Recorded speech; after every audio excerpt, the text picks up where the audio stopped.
views expressed are solely those of the speaker and not necessarily those of Paltalk.com, AVM Software, or its advertisers.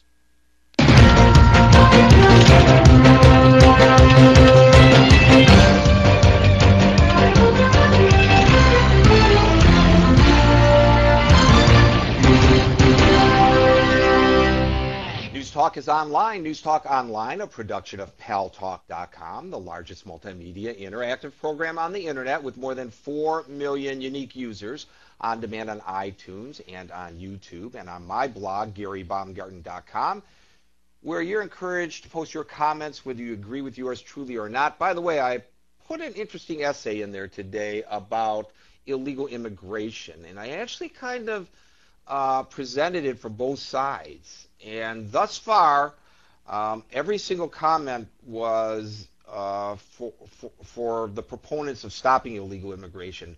But there is an argument that's being proposed that illegal immigration is actually good for the economy. I don't know where they come up with that. I happen to fall on the other side of that issue. But you might want to read it and check out the links to the original sources and then comment on that when you have a chance. It's pretty interesting.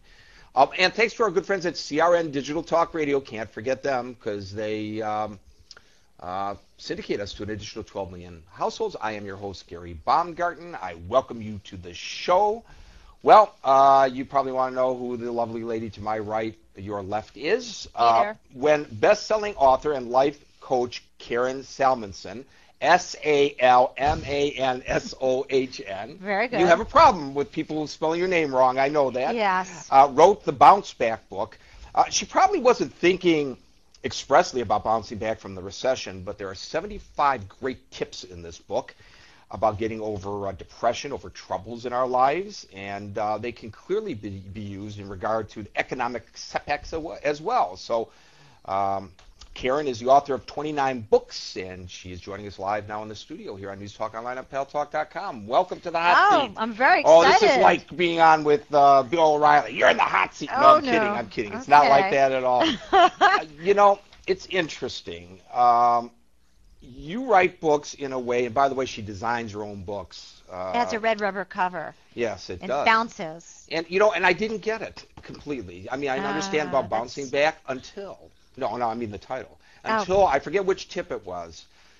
But when you take a ball and you bounce it from like waist high or chest high, it bounces back higher. It even bounces back higher, which actually is one of the studies that was done in this, that sometimes after people go through an adversity, where am I supposed to look? You can look at me if you right want to look at my eyes and you forget about the show, or you can look at the... I might get lost. I might get lost. Into your eyes, I will be like, what was I saying? No, but there are studies that show that after people go through like a really awful catastrophe, that sometimes they bounce back to a higher mood, because what it does is it reminds them to appreciate everything that they have in their lives. So if you're just kind of like, kind of in that kind of, middle zone, you don't know to appreciate. And after something awful happens, you're like, oh, I have such gratitude for my family, my friends, and you get happier. Not only that, sometimes adversity makes you want to talk more deeply to people. And in happiness studies, the more intimate your connections with people, the happier you are. So it can also increase your happiness because it brings you closer to people. Well, I just went through, and my audience knows this, I went through a death in my family. My father died on New Year's Eve, and it was really interesting. People just writing a note, stopping by the house, sending me an email, and interestingly, people I've never met, but I feel like part of my extended family here on News Talk Online, little notes that they typed out to me during the show. It was very helpful. You would think not. You would think that's very almost trivial. But that's not true. It does help when somebody... It changes you. My father passed away while writing the book. Oh, God. It was really... Terrible timing, It was, Well, it's always bad timing. It's always... But I was like, okay, let's see if this book works. Page 122, what am I supposed to do here?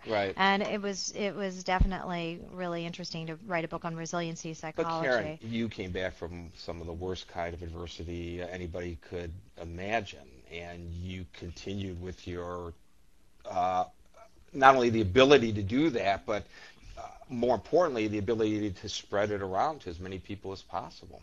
Yeah. Do you want me to go into that? If you feel comfortable, sure. Well, it's sort of funny because here I am dressed slightly vixen-like. I hadn't noticed. But a couple years ago, and I mean, I've always been just very comfortable in my skin and my body or whatever, and I was sexually assaulted, not on a date. Actually, it happened in my building, my apartment building in New York. Somebody you knew, actually, right? Somebody, I mean, I knew vaguely. It was the building manager. So it wasn't like, you know, I was out on a date and this thing. It really came from left field. Right. There's construction in the building, and he was going to help me find a better space to work. And then he showed me a space and wouldn't let me leave, and yada, yada. I won't go into it. So after that, it was really very much a challenging time. And after that, I actually wound up, like, dressing in baggy sweats constantly. I was afraid to walk my dog because sometimes you walk a dog, guys yell out things, you know, oh, I wish I was your dog on the leash, you know. Really? Yeah. Let me write that down. It sounds like a good line there. It's a good one. Oh, my God. So I used to, like, pretend to be on my cell phone, you know, while walking the dog, so I wouldn't make eye contact. And anyway, so it's just only recently that I've gotten back to, like, you know, dressing like a vixen again. Yeah. Because I just didn't really want to draw attention. Kind of attention. And but that's like the superficial part of it. The other part was extreme depression, you know, that happens when you've gone through a trauma. So I thought I was like in my apartment. I eat chocolate when I'm going through hard times. I was in my apartment. I'd be like eating chocolate, trying to get over it. Somebody wrote in a book, don't overindulge in chocolate if you're feeling. Look at that.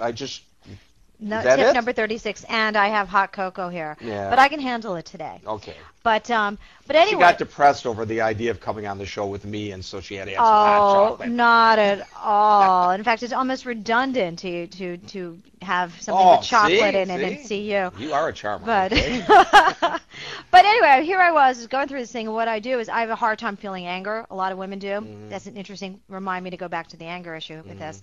So I was just eating chocolate. Not the women I've dated. Really? No. Really? Maybe I set it off in them, you know? Oh, my God. Hand them a chocolate bar instead. My thing was to eat chocolate. And I'd unravel these chocolate bars, and I'd mumble to myself, behind the scenes of the self-help book author, as I kept, like, unwrapping the chocolate.